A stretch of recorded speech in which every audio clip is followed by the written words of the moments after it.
Bonjour et bienvenue dans Écho de Oui. En ce mois d'octobre, nous vous faisons découvrir ou redécouvrir les contes, légendes ou récits oubliés, seulement connus de nos anciens. Aujourd'hui, nous suivons la piste de la Gate d'Or, animal légendaire qui hante les hameaux entre la vallée de la Solière et Bénin.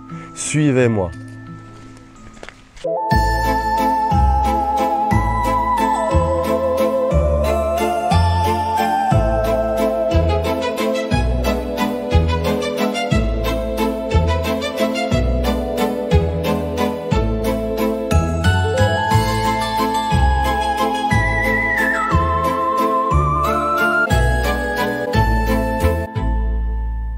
Entre la vallée de la Solière et la vallée de la Meuse se trouvent les ruines d'un vieux château appelé Beaufort.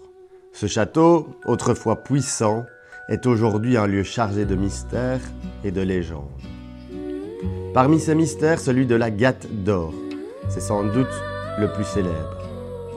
Peuplée de récits transmis au fil des générations, cette légende figure sous différentes formes dans de nombreux sites archéologiques et lieux historiques de Belgique et d'ailleurs. Mais à Bénin, elle prend une teinte particulière.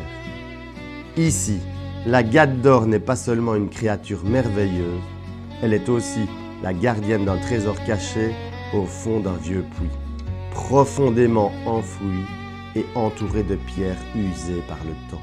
La Gate d'Or est une chèvre pas comme les autres, entièrement faite d'or et ornée de pierres précieuses. Sa lumière éblouissante se reflète dans l'obscurité comme un feu follet.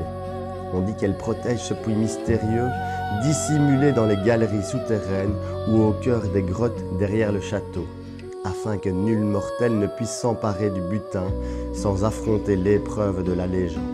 Il y a longtemps, des hommes du village entendirent parler de ce trésor fabuleux. Curieux et motivés par l'espoir de devenir riches, ils décidèrent de partir à sa recherche.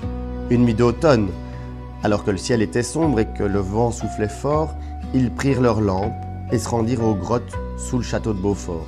Ils avancèrent prudemment dans l'obscurité, le bruit de la pluie, du vent résonnant dans les passages étroits.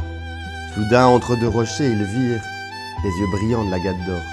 Éblouis par sa beauté, ils s'approchèrent, pensant que la toucher leur ouvrirait le chemin vers le puits et son précieux trésor. Mais au moment où ils tendirent la main, un éclair zébra le ciel et la chèvre disparut comme une illusion. La lumière les aveugla quelques instants. Quand ils reprirent leurs esprits, il ne restait plus dans l'air qu'un silence étrange. Le puits restait introuvable, le trésor toujours protégé par la mystérieuse sentinelle. Depuis ce jour, nul n'a pu approcher la Gate d'Or ou découvrir le puits du trésor. Pourtant, chaque année, petits et grands portés par la fascination du mythe, explorent la vallée, fouillent les grottes et scrutent les ruines, espérant apercevoir l'éclat d'or et de pierres fines dans l'ombre. À l'approche des festivités mystérieuses d'automne, lorsque les nuits s'allongent et que le vent souffle entre les arbres, nombreux sont ceux qui murmurent que la Gate d'Or veille encore sur Bénin, prête à disparaître au moindre geste, gardienne éternelle d'un secret enfoui au plus profond d'un puits oublié. Merci de m'avoir suivi à la recherche de la Gate d'Or. Restez attentifs. Restez à l'écoute car derrière chaque rocher, au bout de chaque sentier, il peut y avoir un récit légendaire ou mystérieux. D'ailleurs, si vous en connaissez, si vous connaissez des contes et légendes de nos régions, n'hésitez pas à le partager en commentaire et à bientôt dans Écho de Oui.